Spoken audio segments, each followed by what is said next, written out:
In this lecture, I'm going to provide you with a brief overview of the history of artificial intelligence. There are 6 main periods that you need to know about, as well as the decades in which these periods took place. And for each of these periods, there are a few main takeaways, and we're going to look at those in just a second. I first want to provide you with a high-level overview of the timeline that you see here.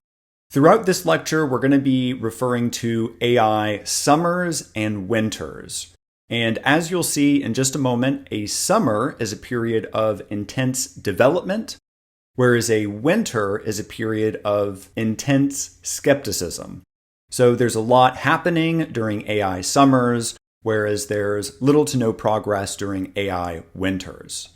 The first AI winter took place between the mid-1950s to the mid-1970s. The first AI winter was the decade after that, from the mid-1970s to the mid-1980s. The second AI summer was quite short-lived. It lasted only from the mid to late 1980s.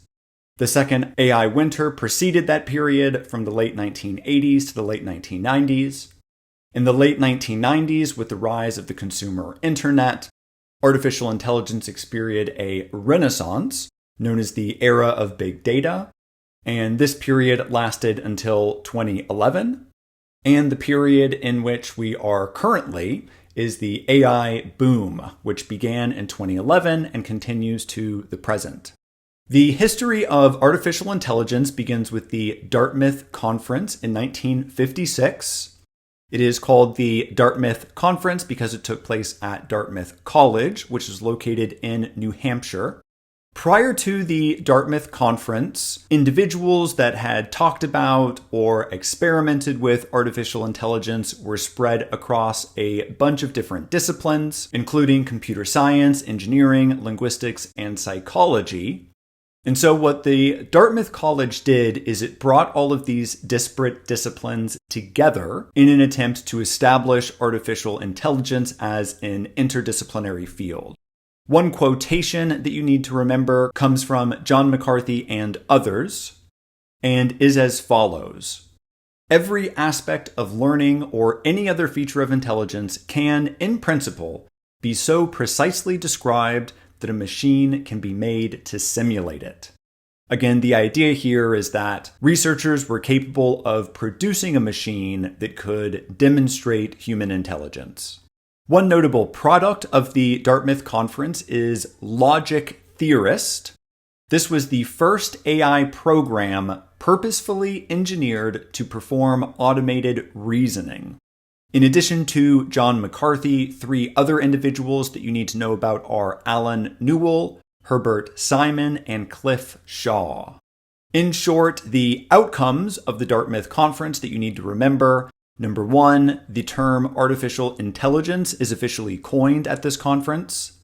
Number 2, because it brought together individuals from a variety of different disciplines throughout academia, it helped to establish a collective mission across these disciplines. And number 3, artificial intelligence was established as an interdisciplinary discipline. As for buzzword bingo, you need to remember the terms AI summer and winter. I defined these just a moment ago. Again, AI summer refers to a period of optimism and intense development, whereas an AI winter is a period of skepticism and decreased interest and funding in artificial intelligence. The first AI summer, again, took place from the mid-1950s to the mid-1970s. This certainly included the Dartmouth Conference. In fact, we could say that the Dartmouth Conference kicked off the first AI summer. As we saw with the Dartmouth Conference, it was during this time that AI research was established at top-level universities throughout the United States.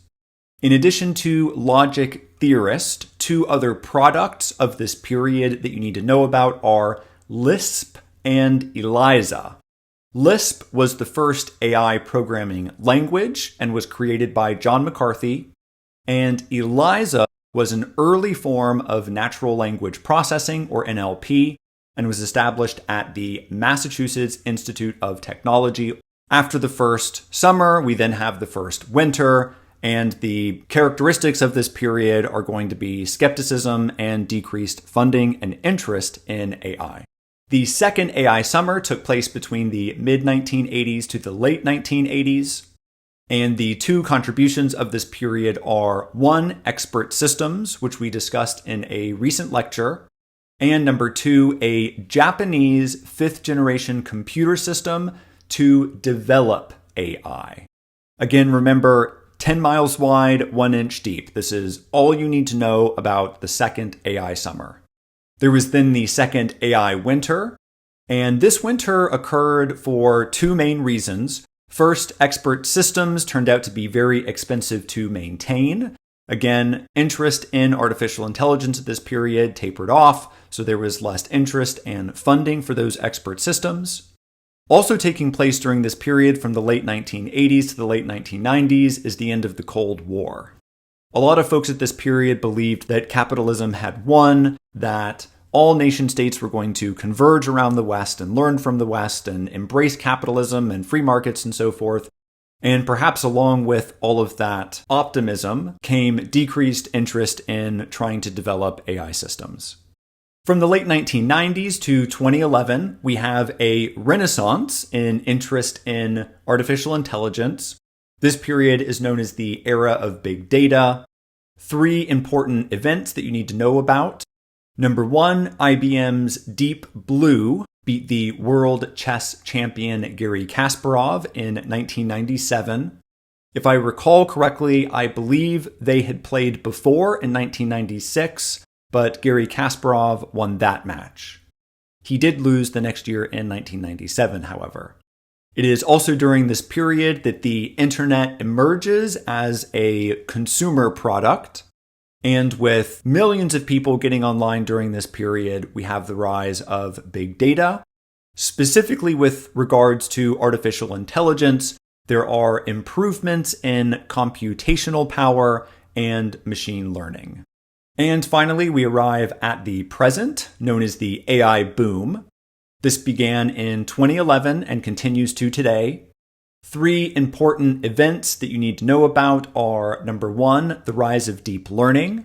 Number two, AlphaGo beats the world Go champion in 2016. And if you haven't checked out the documentary on YouTube, go make sure you do that. It's a really good hour and a half, 2 hours of your time.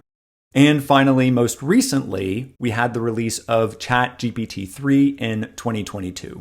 Unlike most lectures, the review here is not going to be a list of main takeaways, but instead, again, I'm just going to refer to the timeline here. I won't read through all of this. However, it's important to know that you are going to be responsible for all of this on the exam.